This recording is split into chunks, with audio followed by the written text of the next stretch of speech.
সমন্বয় ভাষা সাহিত্য সভাৰ তৰফৰ পৰা আজি আমি নীলিম সাগৰলৈ এখন অভিনন্দন পত্ৰ দিছো আৰু এটি ক্ষুদ্ৰ উপহাৰ দিছো যাতে তেওঁ যি মৃৎশিল্পৰ কাম আৰম্ভ কৰিছে ইমান সুন্দৰকৈ বস্তুবিলাক ইমান সৰুৰে পৰা বনাই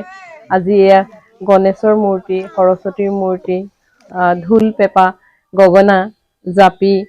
আৰু এখন শৰাই গামোচাৰে সৈতে ইমান ধুনীয়াকৈ বনাইছে এই বস্তুবিলাক আৰু ফল-মূলবিলাকো বনাইছে ধুনীয়াকৈ আৰু প্ৰতিটো ভিডিঅ' মোলে পঠাই থাকে মোৰ খুব ভাল লাগে এইবোৰ চাই আৰু যাতে অকণমান আগবাঢ়ি যাব পাৰে সেই ভাবি আজি তেওঁক অকণমান উৎসাহ জনালোহি আৰু যাতে তেওঁ যি সপোন আছে মৃৎশিল্পী হোৱাৰ তেওঁ যাতে ভৱিষ্যতে আগুৱাই যাব পাৰে সেই আমাৰ শুভাশীষ থাকিল তেওঁৰ প্ৰতি ধন্যবাদ নমস্কাৰ মোৰ নাম শ্ৰী নীলিম সাগৰ বৰুৱা মই শিৱসাগৰ গভৰ্ণমেণ্ট ষষ্ঠ শ্ৰেণীৰ ছাত্ৰ মই মোৰ ডাঙৰ হৈ সৰুৰে পৰাই মূৰ্তি বনাই ভাল পাওঁ মই ডাঙৰ হৈ মৃৎশিল্প হোৱাৰ সপোন আছে আজি মই খুবেই আনন্দিত হৈছোঁ নমস্কাৰ মই তৃষ্ণা দত্ত বৰুৱা মই নীলিম সাগৰৰ মাতৃ হৈছোঁ নীলিমে একেবাৰে সৰুৰ পৰাই অকল মাতৃৰ লগতে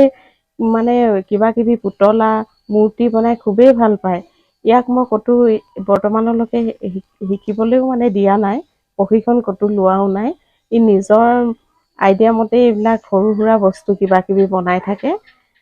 দুৰ্গা পূজাৰ পৰাই সি আৰম্ভ কৰিছে তাৰ আগত বিশ্বকৰ্মা পূজাৰ পৰা সি বিশ্বকৰ্মা মূৰ্তি বনাইছে লক্ষী মূৰ্তি দুৰ্গা মূৰ্তি এনেকৈ প্ৰতিটো পূজাতে সি এটা মূৰ্তি বনাইছে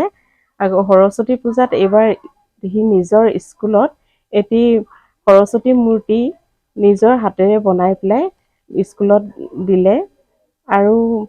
ইমান আশা কৰে ল'ৰাটোৱে সেইটো কাৰণে ইয়াক মানে মই বনাবলৈ হেৰি দিছোঁ আৰু আজি যে আপোনালোকে আহিলে সমন্বয় ভাষা সাহিত্য সভাৰ পৰা ইমান ভাল লাগিছে ল'ৰাটোক ইমানখিনি আপোনালোকে প্ৰেৰণা দিছে এই অনুপ্ৰেৰণাখিনিয়ে যাতে ল'ৰাটোক ভৱিষ্যতে আগুৱাই নিয়ে মৃৎশিল্প হোৱাৰ ইমান সপোন এই সপোনখিনি যাতে পূৰ হয় মই তাকে আশাবাদী আৰু আপোনালোকক